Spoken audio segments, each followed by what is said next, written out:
Pretty, isn't it? Perfectly balanced, as all things should be. If the laws of science are framed in their most perfect, most symmetrical form, then life cannot exist at all. At the dawn of the universe, there was nothing. Boom!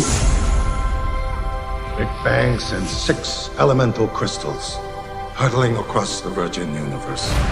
So here we have the Big Bang, and then the timeline of the universe. This is where we are.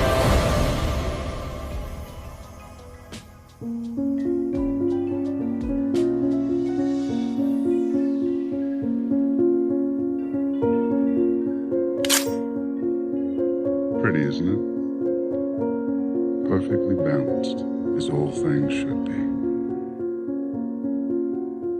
Mungkin kalian setuju dengan kata-kata Thanos ini, bahwa alam ini seharusnya seimbang dengan sempurna.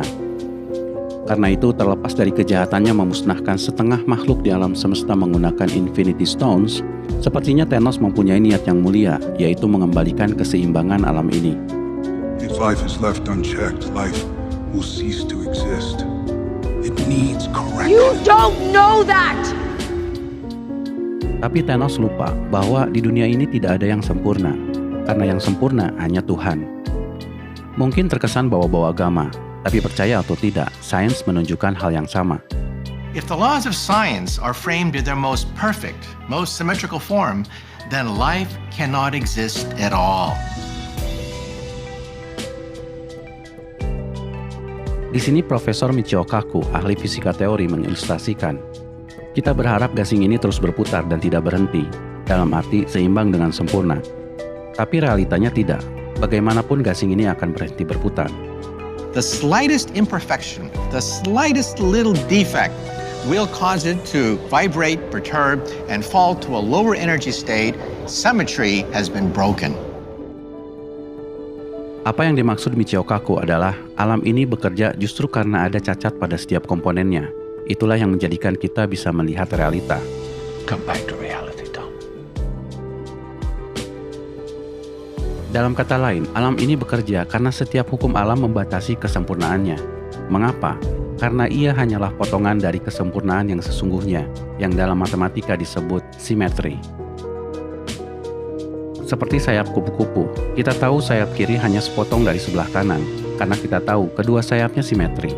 Maka kita melihat kesempurnaan kupu-kupu ketika melihat kedua sayapnya.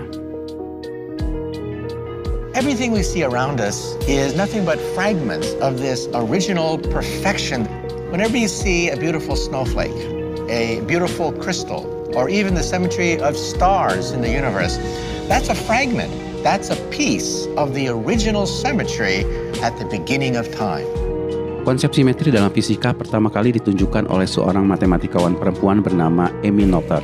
Dia menunjukkan bahwa dari sudut pandang matematika, hukum-hukum fisika yang kita kenal seperti kekekalan momentum atau kekekalan energi sesungguhnya hanyalah konsekuensi dari simetri. Itu yang membuat para ilmuwan terus mengkoreksi teori-teori yang ada, seperti hukum gravitasi Newton yang kemudian dikoreksi oleh Einstein menjadi hukum relativitas umum. Dan semakin mereka mendalami, semakin mereka menyadari bahwa semua ini diatur oleh satu simetri yang sama. The laws are dictated really in their form by requiring tremendous amounts of symmetry. That's how we found them. And it keeps getting us to look for deeper and deeper connections. So ultimately, perhaps we exist because the universe had no other choice. An equation has no meaning to me unless it expresses a thought of God.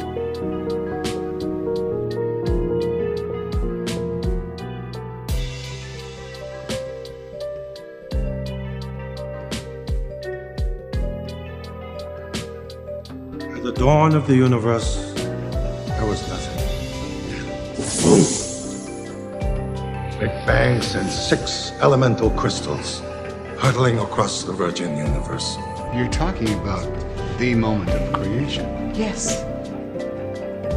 Big Bang, ini adalah teori di mana Stephen Hawking, yang mungkin kalian kenal sebagai ilmuwan ateis, sempat mengakui adanya sang pencipta. Itu ditulis dalam bukunya The Brief History of Time.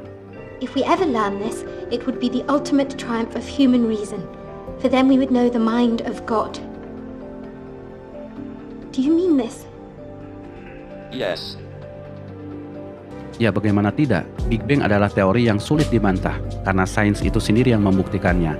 Hawking termasuk yang membuktikannya bahwa alam semesta memiliki awal. You'd prove the universe had a beginning and thus a need for a creator. So here we have the Big Bang, and then the timeline of the universe. This is where we are. Penemuan teori ini berawal dari seorang astronom yang namanya dijadikan nama teleskop terbesar, Edwin Hubble. Dia orang pertama yang membuktikan dengan teleskopnya bahwa alam semesta ini benar-benar maha luas. Objek yang tadinya dikira hanya debu-debu di angkasa yang disebut nebula, ternyata adalah kumpulan galaksi di tempat yang jauh. Sehingga para astronom saat ini memperkirakan bahwa jagat raya ini memiliki lebih dari 200 miliar galaksi. Yang lebih mengejutkan lagi, saat Hubble mengamati galaksi-galaksi ini, dia menemukan bahwa galaksi-galaksi ini menjauh dari kita. Dan semakin jauh galaksinya, semakin cepat ia bergerak menjauh.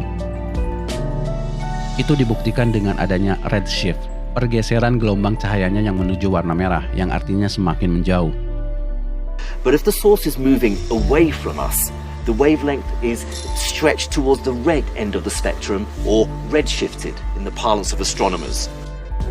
Lalu ilmuwan lain, George Lemaitre, mencoba menjelaskan fenomena ini, bahwa bukan hanya galaksi-galaksi ini saja yang menjauh, tapi seluruh alam semesta saling menjauh satu sama lain. Dalam arti alam semesta mengembang seperti balon yang ditiup. Disinilah para ilmuwan menyadari bahwa seandainya waktu diputar balik, maka ada masa di mana alam semesta ini berawal dari satu titik. What if I reverse the process all the way back to see what happened at the beginning of time itself? The beginning of time itself? Yes. Bukti adanya Big Bang adalah ditemukannya jejak radiasi Big Bang yang disebut Cosmic Microwave Background yang ditemukan secara tidak sengaja oleh dua orang astronom, Arno Penzias dan Robert Wilson, dengan antenanya yang mirip trompet.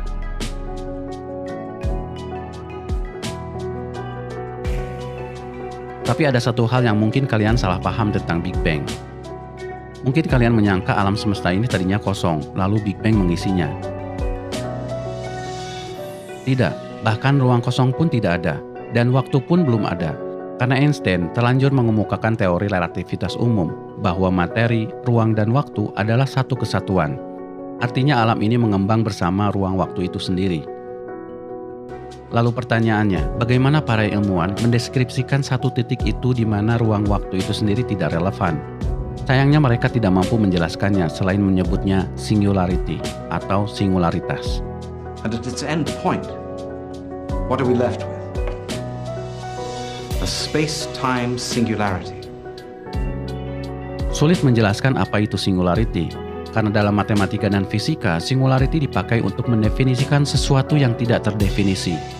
Tidak terdefinisi bukan berarti tidak ada. Ada tapi tidak terjangkau oleh akal manusia. What do you mean keep going? Before the universe began? No. Keep going, develop the mathematics.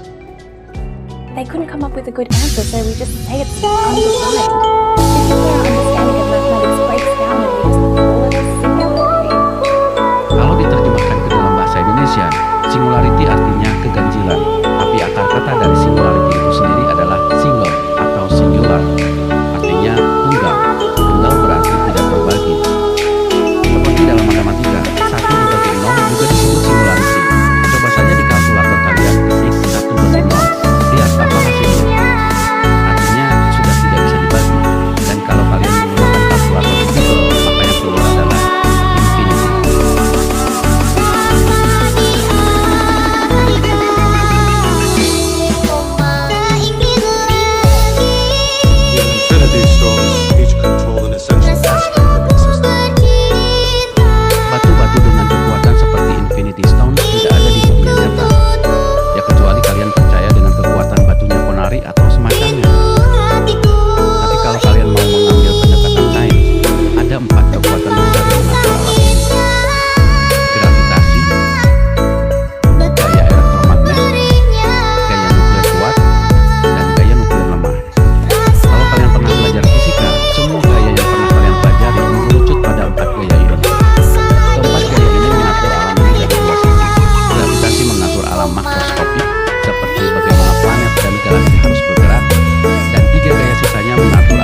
berbicara tentang teori kuantum. Have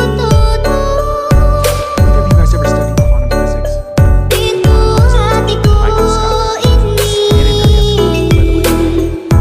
Ini adalah teori paling rumit untuk dipahami, bukan hanya bagi kita, tapi bagi para penemunya sendiri.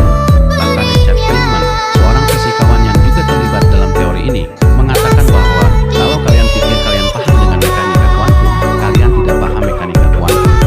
Mengapa seperti itu? Fisika, seperti yang kalian tahu, disebut ilmu pasti karena mengukur sesuatu secara pasti, seperti mengukur secara akurat di mana jatuhnya rudal ketika ditembakkan dengan sudut dan kecepatan tertentu, atau memprediksi kapan kalian akan sampai di satu tempat dengan mengukur jarak dan kecepatan mobilmu dari GPS. Tapi anehnya, ketika para ilmuwan mencoba mengarahkan itu pada makhluk terkecil di alam ini, yaitu partikel, hukum-hukum fisika seakan runtuh seketika. Mereka sama sekali tidak bisa memprediksi secara akurat posisi maupun kecepatannya. Dalam arti, hakikat partikel itu sendiri tidak bisa ditebak. The more accurately we measure the velocity of a particle, the less accurately we can measure its position in space. According to Einstein and Colin, the particle does not exist at all until we observe it. That makes absolutely no sense to me. Exactly. Wow.